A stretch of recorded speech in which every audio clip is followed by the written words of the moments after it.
প্রথমে তোমরা এই ভিডিওটা দেখো, তারপরে আমরা এর ফানি কমেন্টস পড়বো। কে বলছেন আপনি?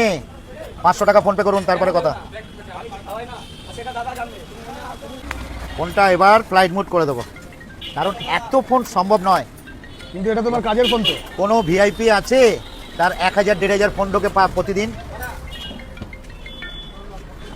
হ্যালো, 500? হ্যাঁ হ্যাঁ, শুভ বিজয়। ঠিক আছে, 500 টাকা ফোন পে করুন, তারপরে কথা বলতে পারবেন। তো চলিए শুরু করতে हैं। আমি 1000 টাকা দিতে চাই 10টা গালি দেওয়ার জন্য। তোকে খিস্তি দেওয়ার জন্য ফোন করে। শালা 500 টাকা সারা মাসের রিচার্জ। লোকে গাল দেবে বলে সারাদিন ফোন করে। আরে এ তো রীতিমতো স্মার্ট ভিখারিওয়ালা। ডিজে গান্ডু, তোকে দিয়ে আমি আমার পটি পরিষ্কার করাবো। বলদাপাটা আবার কথা।